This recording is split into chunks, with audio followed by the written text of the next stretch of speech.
Now take the time to plan your cable routes.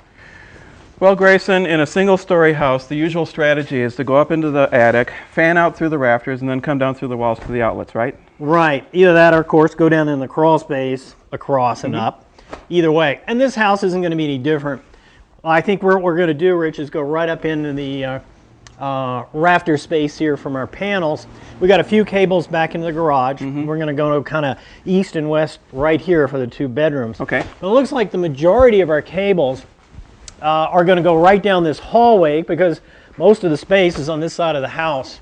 Okay, when we get to the office here, we'll branch off to the right, head into the office, and pick up the outlets here. These, yeah. Then we can, looks like we can snake right up into this rafter space in the great room.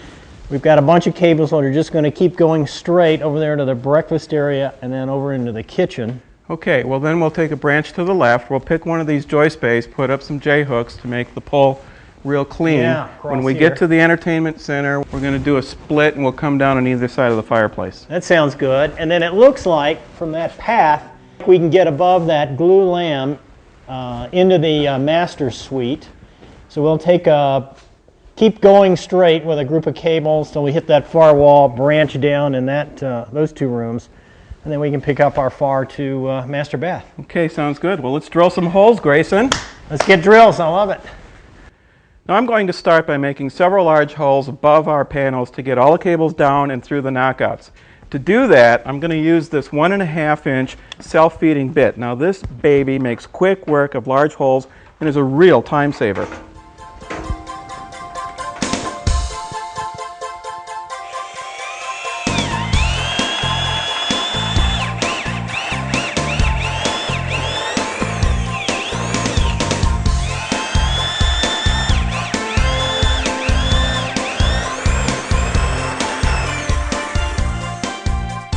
While he's at it, Rich also makes the holes for the conduit we're going to run between the enclosures. As you can see, we later installed 1.5-inch flexible conduit between each enclosure to provide an easy path for the cabling we'll need between them. Now if you have an attic or crawl space, we highly recommend running a 2-inch conduit from the enclosure to that space as well to make future wiring changes a lot easier.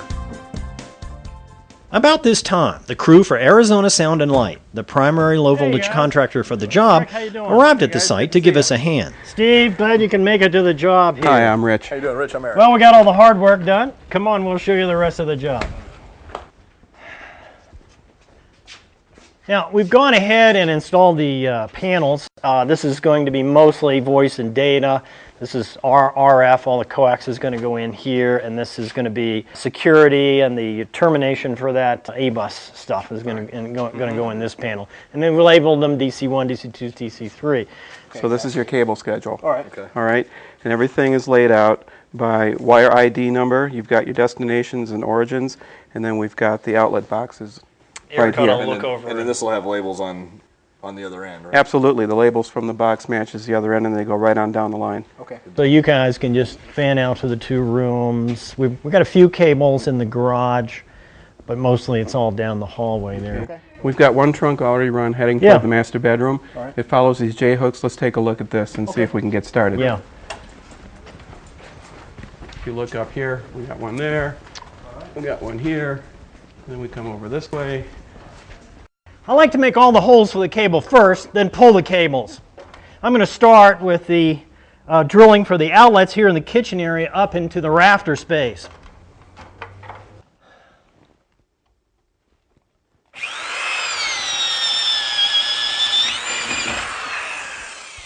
There are a few important rules and tips for picking the best cable path. First, keep your cables out of the way of other services and trades. Don't run cable through holes occupied by electrical wiring, plumbing, water or sewer lines, or gas lines.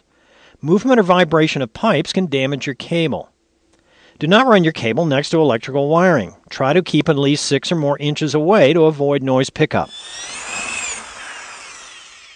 Now, drilling a hole always weakens a support member, so use the smallest hole that will allow a loose pull of the cables.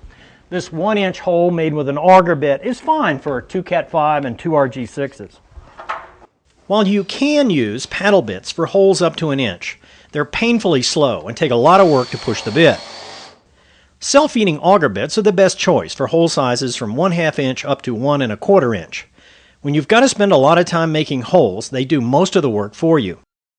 For large holes from 1 1/4 to 2 1/2 inch, we highly recommend the Milwaukee Hole Hog self-feeding bits.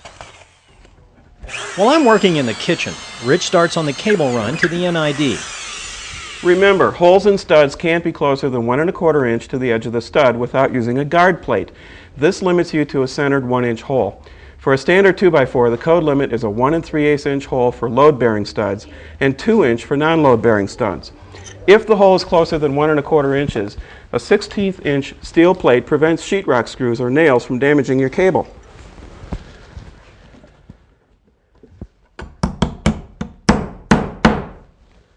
Holes in joists have to be 2 inches or more from the top or bottom of the joist, and not bigger than 1 1/2 inch in a 2x6, up to 3 inches maximum in a 2x10 or larger. Rich and I and the ASL crew continue to drill the necessary holes we'll need for each cable run, making sure each path will be in an enclosed space.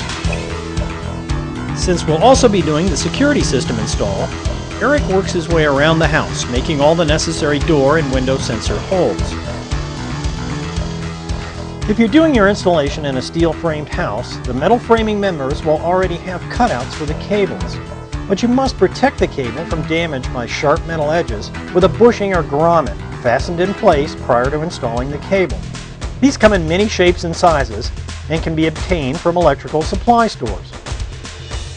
Once we have the holes drilled, it's time to pull the cable. To make this job easier, more reliable, and neater, we're going to mount some of these cable pulling aids, hooks, loops, pulleys, throughout these roof rafters. It takes a little extra time up front, but will make the pulls go a lot quicker and keep the cable from getting hung up on all the cross bracing.